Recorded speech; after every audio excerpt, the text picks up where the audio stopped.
গত ৯ নভেম্বর অভয়নগর বাজার সংলগ্ন এলাকায় এক বাঙালি দম্পতির উপর নৃশংস হামলার ঘটনার প্রতিবাদে আমরা বাঙালির তরফ থেকে পূর্ব আগরতলা থানায় ডেপুটেশন প্রদান করা হয়েছে। তাদের দাবি অতি সত্বর দোষীদের দ্রুত গ্রেফতার ও শাস্তির দাবি জানানো হয়। সাংবাদিকদের মুখোমুখি হয়ে আমরা বাঙালি সচিব গৌরাঙ্গ রুদ্রপাল জানিয়েছেন, অভয়নগর বাজার এলাকার এক বাঙালি পরিবারের বাড়ির নিকটে রাতের বেলা কয়েকজন ব্যক্তি উচ্চস্বরে চিৎকার চেঁচামেচি চলছিল। বাড়িতে অসুস্থ রোগী থাকায় গৃহকর্তা বিষয়টি নিয়ে অনুরোধ জানাতে বাইরে আসলে উপস্থিত কিছু লোক হঠাৎ তার উপর হামলা চালায়। গৃহকর্তাকে বাঁচাতে তার স্ত্রী এগিয়ে গেলে হামলাকারীরা তাকে আক্রমণ করে এবং শ্লীলতাহানির অভিযোগ ওঠে। এতে দম্পতির দুজনেই গুরুতরভাবে আহত হন। পরবর্তীতে আহত স্বামী স্ত্রী চিকিৎসার জন্য জিবি হাসপাতালে যান, যেখানে গৃহকর্ত্রীকে গুরুতর অবস্থায় ভর্তি করা হয়। হামলাকারীরা পালানোর আগে গৃহকর্ত্রীর গলায় প্রায় ৯ ভরি সোনার চেইন ছিনিয়ে নিয়ে যায় বলে অভিযোগ। তিনি আরো বলেন, পরবর্তী সময়ে প্রায় ২০ থেকে ২৫ জন দুষ্কৃতিকারী বাইক ও গাড়ি নিয়ে ওই বাড়িতে হামলা চালায় এবং দরজা, জানালা ও আসবাবপত্র ভাঙচুর করে। সিসিটিভি ফুটেজে দেখা গেছে হামলাকারীরা জনজাতি সম্প্রদায়ের এবং রাজনৈতিক দলের সঙ্গে যুক্ত বলে অভিযোগ। আক্রান্ত অভিজিৎ সেনগুপ্ত এই ঘটনায় পূর্ব মহিলা থানায় লিখিত অভিযোগ দায়ের করেছেন। এই ঘটনায় বাঙালি সমাজ ক্ষোভ প্রকাশ করে প্রশাসনের কাছে দাবি জানিয়েছে সেগুলো শহরের প্রতিটি রাস্তায় কার্যকর সিসি ক্যামেরা স্থাপন ও অকেজো ক্যামেরা দ্রুত মেরামত, অভিজিৎ সেনগুপ্তের বাড়িতে হামলাকারীদের অবিলম্বে গ্রেপ্তার ও কঠোর শাস্তির ব্যবস্থা করা, গৃহকর্ত্রীর চিকিৎসা সম্পূর্ণ দায়িত্ব সরকারের নেওয়া, স্পর্শকাতর এলাকায় রাতের পুলিশ টহল জোরদার এবং আগরতলা শহরের শান্তি ও আইন শৃঙ্খলা বজায় রাখতে অতিরিক্ত নিরাপত্তা ব্যবস্থা গ্রহণ।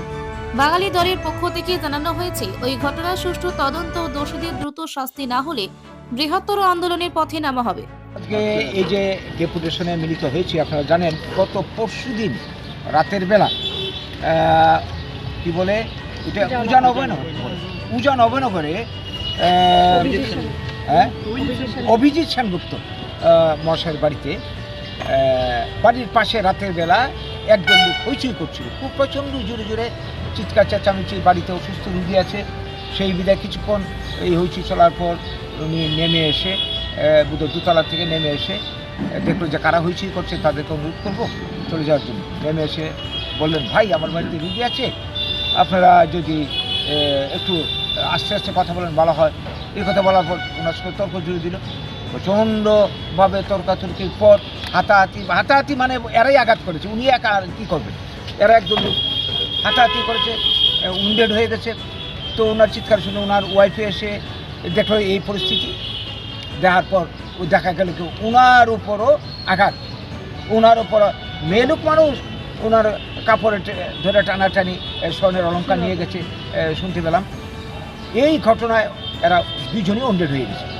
অন্ডেড হওয়ার পর কিছুক্ষণ বাদে ওরা এখান থেকে চলে যায়। চলে যাওয়ার পর এরা তো ভয়ে জবুতবু। একটু পরে এরা চলে যাওয়ার পর বুঝতে পারার পরে এরা গেল জিবিতে চিকিৎসা করালো, বাড়িতে আসলো। রাতের বেলা ঘুম নেই এই আতঙ্কে, তো পাশে কাউকে পায়নি। দেখা গেল কি ভোর ৪টা সাড়ে ৪টার সময় আবার একদল লোক গাড়ি করে এসে আবার প্রচণ্ড জোরে চিৎকার চেঁচামেচি শুরু করলো, গাড়ি বাইক নিয়ে। এরা তো ভয়ে আরও জবুতবু হয়ে গেছে। এরপরে জানালা কাছের জানালা ভাঙচুর ইত্যাদি অবস্থা শোচনীয়। এরা কাউকে বলতেও পারছে না। বাড়িতে সিসি ক্যামেরা ছিল, পরে সকালবেলা সিসি ক্যামেরা এরা দেখলো যে এরা তো একটা বিশেষ সম্প্রদায়ের মানুষ এবং একটা বিশেষ রাজনৈতিক দলের মদতপুষ্ট মানুষ। এরা ভয়ে তাৎক্ষণিকভাবে থানাতে আসতে পারেনি। কিছু সময় পর মহিলা থানাতে এসে এই ঘটনা জানিয়ে দোষীদের শাস্তি দাবি করেছে। আজ পর্যন্ত কি অ্যাকশন নিয়েছে আমরা জানি না। এই যদি হয়, আজকে গ্রামে প্রত্যন্ত অঞ্চলে আমাদের নিরাপত্তা নেই, শহরে এত মানুষের ভেতরে থানা আছে, টহলদারি পুলিশ আছে, সবাই আছে, এর মধ্যে যদি এই ধরনের ঘটনা ঘটে যায় তাহলে আমরা যাব কোথায়? আমাদের নিরাপত্তা কোথায়? এই যে সিচুয়েশান। আর পরবর্তী সময়ে মানে জানতে পারলাম সোশ্যাল মিডিয়াতে কে একদল মানুষ, সবাই চিনিয়েছেন জানিয়েছেন, হুমকি ধুমকি দেওয়া হচ্ছে, হম্বিতম্বি করা হচ্ছে। তাইলে এই অবস্থায় আমরা আজকে এখানে এসেছি। দুষ্কৃতকারী যারা এই ঘটনায় যারা যুক্ত, যে দলের যিনি হোক না কেন, তাকে অবিলম্বে গ্রেপ্তার করে শাস্তির ব্যবস্থা করতে হবে।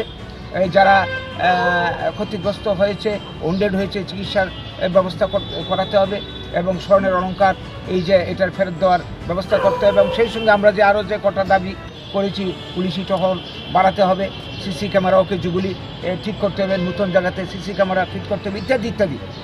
তো এই দাবিগুলি নিয়ে আজকে আমরা এখানে কর্তৃপক্ষের সঙ্গে আরও প্রশাসনের সঙ্গে আমরা দেখা করতে দাবি জানিয়েছি।